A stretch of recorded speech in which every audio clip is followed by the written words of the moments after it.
Alright guys, here's my spoiler review of Star Wars The Last Jedi. So if you have not seen the movie, click off now because I'm going to be talking all kinds of juicy details. Alright, so here we go. Star Wars The Last Jedi. Okay, so before the movie comes out, I'm watching all the reviews, seeing what people think. Critics are saying it's amazing. Heard one guy rank it the best Star Wars movie since Empire. So I'm super hyped, right? And all the reviews are saying it. So I felt comfortable in hyping myself that this is going to be amazing. Plus, Disney has knocked it out of the park with Force Awakens and Rogue One. So, pretty excited. Go to see the movie. Credits come up, everything's going right. Movie starts. Opening scene, amazing. Cool stuff happening. Ships, all the cool stuff. Then we get to this horrible dialogue between Hux and Poe. Terribly acted by Hux. Felt super out of character for Poe. It was bad. It was really bad. About the next half hour, I'm watching this going, this is terrible. This is terrible. Like, almost unwatchably bad. Extremely boring. Thankfully, the second half of the film picks up and it pays off, in some ways, which is good. And it gets interesting, kind of saves itself a little. So I walked out of the theater like, okay, I just saw some of the best lightsaber action I've seen in the entire saga. Some of the best graphics I've seen in the entire saga. Space battles, amazing. Some of the coolest fights ever, amazing, super amazing. So I was pretty hyped on it, and I was like, that was pretty good. It wasn't amazing. There was a few parts, there was definitely some parts in this movie where I immediately, as it's happening, was like, this is terrible. This is so bad. But I'll get into that. But I left it thinking, okay, it's good. It's good. It's not great, but it's good. And then I continue to think about it, and upon reflection, it just breaks down immediately and starts to sour in my mind very quickly.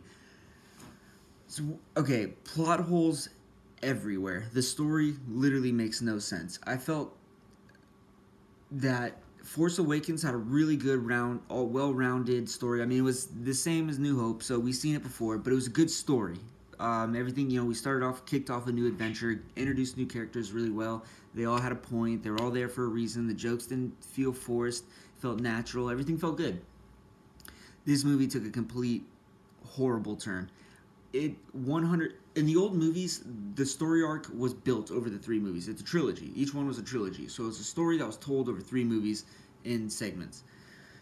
We're two segments into this trilogy now, and the story is incoherent. It makes no sense. It literally felt like Rian Johnson had these scenes in his mind that he wanted to show you. He wanted to show us visually some cool scenes. And he just based a crappy story to get us to points to show us these interesting things. Case in point, Finn. Finn in this movie is a joke. And I was bummed because I loved him in Force Awakens, but in this movie, it honestly felt like they didn't know what to do with the character, so they gave him a little slapstick sidekick and sent him off on a random, boring, unnecessary side mission for no reason. Just complete waste of time. Complete waste of time.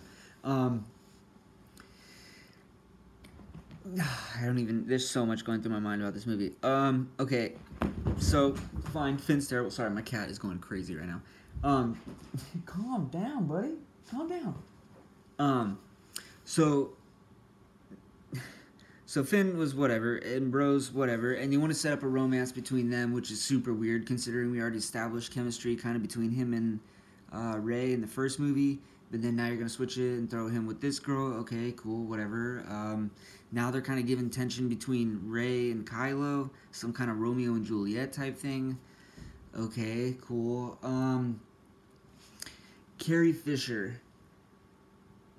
I mean, it was good to see her. It's good to see Carrie Fisher, R.I.P. She was, a Star Wars legend, and I respect her and everything. Acting was about as on par with Force Awakens. Hard to watch, but you'd stomach it because it's Carrie Fisher. And then we get to the part where that was teased in the trailer. Kylo kills her, which isn't what happens at all. The TIE fighters come in and shoot it, and she gets sucked out into space. She's floating there, awesome. I thought that was a great tribute, a great way to send her off. Sacrificed herself for the rebellion, beautifully floating in space, amazing. She's starting to freeze over, looks real beautiful in space, and all of a sudden she opens her eyes and flies back to the ship. This was the first part in the movie where I literally looked at other people in the movie and were like, what is happening? This is so bad. So bad. What is happening? So she flies back to the ship for no real reason. And they let her live. They let her live through the entire movie. Horrible decision. How do we resolve this now with her? You either kill her off between now and the next movie, kind of unacceptable, or she now is governing on another planet and we'll never see her again in the franchise and she'll just be talked about, unacceptable. When talking about this to my stepdad, he actually had a pretty good point. He was saying they could start the next movie maybe at her funeral, skip like 10 years ahead and then start it at her funeral. She died, something, give her a nice tribute there. Cool. Just should have been done in this movie, but okay. I think JJ really has his work cut out for him trying to wrap this thing up in a bow and bring this back around, because Rian Johnson just went in and took everything that he set up and just shat all over it. Horribly.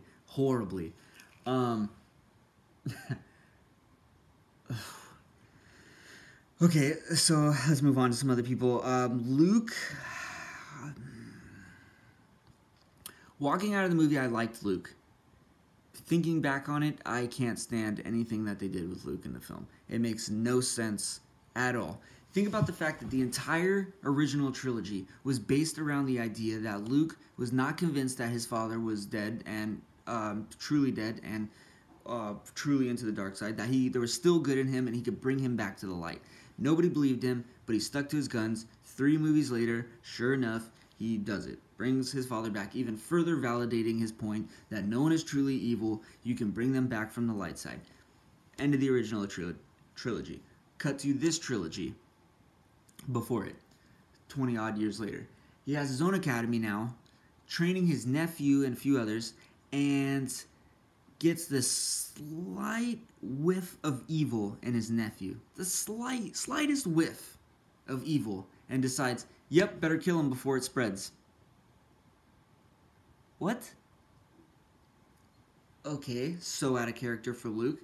And that's the thing that crumples him and turns him into this guy that just is over everything. Terrible. And you know what sucks is that I really liked the idea of this Luke. I liked the idea of him over it and, kind of moved on. I liked that premise. On paper, I loved it. Especially that moment that he has with Rey when he says, you feel the Force inside you. To think that the Jedi being gone means the end of that is arrogant. Blew my mind. Amazing. Some of the best dialogue or ideas and concepts shared in Star Wars. Amazing. I was blown away by that. But to see Luke just fall to this just feeble man, nah. And for that lame reason, that's why he gave up everything, the whole entire moral that made up the original trilogy. He gave that up because Kylo seemed a little sketchy. Weak, terribly weak. Cut to him appearing later in the film at the end in Force Ghosts, which you don't know at first, which I kind of picked up on because his beard was no longer gray. So I was kind of like, did this guy really stop off and dye his beard before he showed up? But okay, Force Ghost Luke, whatever about that. But we gotta be really careful with that because now we're making Jedi and Force using almost some omnipotent godlike level where you don't even need to fight a war on the planet anymore. You could just hide in a cave and teleport to different worlds and fight armies there. So really one Jedi could hold down the entire galaxy. Whatever. Okay, we got that going. Cool. I think that purple hair lady, she was cool and all, but then they kill her off immediately, kind of a throwaway character. The way she died was awesome. That scene going hyperspace through the ships, amazing, phenomenal. I think maybe that would have been a way. If you wanted to bring Carrie back, have her float back to the ship, and then have her do that, that would have been cool. I would have probably even been able to look past the horrible flying through space moment. But, okay. Let's see. Snoke. My boy Snoke. He was almost unwatchable. His graphics were honestly horrendous. The CGI was terrible. He looked stupid. I mean, his character design wasn't bad. It was just the implementation. It just looked bad. It looked cheesy. It just didn't look good. Then you're gonna tell me nothing about the guy. He's supposed to be the end all, be all, ultimate emperor. You know, new Sith. We had 3 movies telling us how the Emperor became the Emperor. Yet this guy comes out of nowhere and is destroyed by Kylo, turning the lightsaber behind his back and then on. Okay, sure.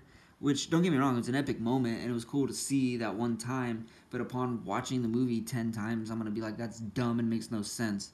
And that should have been in the last movie, if anything. Why? I mean, what's Kylo's endgame? Why does he have the First Order now? What is he going to do? Then they kill off Luke and go, so now we have 2 toddlers with lightsabers wielding the 2 sides of the universe. I mean,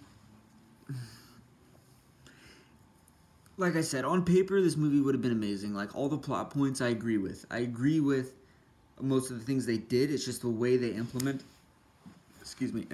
them was terrible. Terrible. Literally terrible.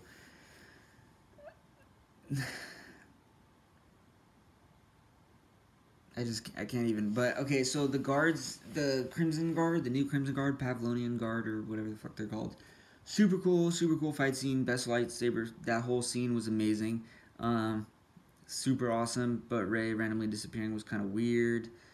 The shield inconsistencies. Okay, so we have shields, but they work and they don't work, and Leia doesn't get sucked out with shields up, but the Dreadnought doesn't have shields, so Poe can get close enough. Okay, we've never seen shields before, but cool. Yoda. Sure, you want to give me the puppet version from Empire to kind of harken back to that? Fine, I can accept that. That's okay. Look like crap, but cool. It's a nod, you know. I mean, it's not like he looked good in the prequels. He looked like shit anyways, so why not? Lights the thing on fire. We've never seen a Force Ghost interact with reality before, so that was kind of weird. Especially the fact that he decided to burn the text when Yoda was kind of a stickler and didn't even want to train Luke because he seemed too restless and everything. And then now he's like, just whatever happens, okay. That's weird. Yeah, this movie just took a really weird direction. Like, they just made bad decision after bad decision on where to take this story. And I don't know. I don't even know what threat we're fighting anymore. Because Rey beat Kylo in the first movie immediately with no training. So they were in no real threat there. It kind of killed the Starkiller base like immediately. So there's that. And then this movie, they don't really fight. They kind of do, but it just kind of runs off. So it's still, there's no training in between the time that we've seen and we haven't seen. And she seems to have only gotten stronger. So that means she could already still beat him like nothing. So what threat he really poses. I mean, how they have to like start this next movie with him just being a savage, like insanely savage, to the point where you're like, okay, now they gotta stop this guy, and then her coming back at the very end and stopping him. But like, he just hasn't. They haven't posed a threat, and don't even get me started on the Knights of Ren. Where's that? Where's that? I think the fact that they should have either had the Knights of Ren be the Red Guard, and then been killed by Kylo and her. That would have been cool. Or they should have gave us that moment and showed us them taking down the temple, the moment that broke Luke. We needed to see that moment. That was extremely important, and they only gave us what they showed us in the trailer, which was not enough. It didn't make sense. It did not make sense. The CGI deer race thing through the city and the casino, so prequels. That was hard to watch. Yeah, I don't know, guys. I want to love this movie so much. I want to, because it had some of the most beautiful Star Wars moments I've ever seen, but it also had some of the worst I've ever seen, and I'm including Episode 1. Like, this is on that level in some parts. Rey's parents being nobody, cool. I actually kind of dug that. I dug that the idea, especially reinforcing it at the end with the little kid, the idea that anybody could be a Jedi. Like, it's not about being a Skywalker. It's not about having this bloodline. It's anybody can. Anybody can be a Jedi, and the Force works through everybody. I liked that. Like, all the moral undertones are so good. They're there. Like, they really are. Especially with Kylo, like, really killing his master, and then just because he wants to start over and wants to make it right, but he doesn't realize he's just doing the same thing again. Like, he's just like Anakin. He's just like Palpatine in some way, I'm sure, when he was younger. He just wants order, but doesn't realize the way he's doing it's evil. And I don't know, I connect a lot more with Kylo Ren. A lot of people gave him slack in Force Awakens, which he was kind of whiny in Force Awakens. But to be honest, let's be real. That's the way the Sith are. The Sith are run by emotion, which means, have you ever met emotional people? They're insufferable. That's, you can't, they're just intolerable. They're horrible. It's hard to be around. That's Kylo Ren. He's just extremely emotional, angry, temper tantrums, throws fits. That's Sith. That's tapping into that anger is what it is. And maybe as they mature and get older, like the Emperor, they learn to control that and keep that turmoil. But that dialogue is still going inside the Emperor. That is what they tap into. So that was good to see that finally portrayed. But again, that was in Force Awakens. In this one, he does good. He stands kind of weird during the last confrontation. He's like doing this half hunch, like lean forward, yell at him. I was like, okay, why are you standing like that, bro? That's unnecessary, but whatever. Kudos to him though for shooting the blasters at Luke and just instead of being like, yo, I'll handle this, let me do this, like shooting him. Good. Logic. The shoulder wipe from Luke, terrible. Yeah, it was a mess. It was a mess. Beginning to end, it was a mess. It had beautiful moments. I wish J.J. Abrams wrote the story and Rian Johnson directed the action, because his action sequences were beautiful, beautiful, but his story was atrocious, and that was a hard one to get through. I'm gonna have to see it again, definitely. You know what I mean? Let some stuff sink in. May change my opinion on some things, but overall, upon scrutiny, that movie was pretty bad. But hey, at the end of the day, it's better than the prequels, and that's all any of us really want, I guess, right?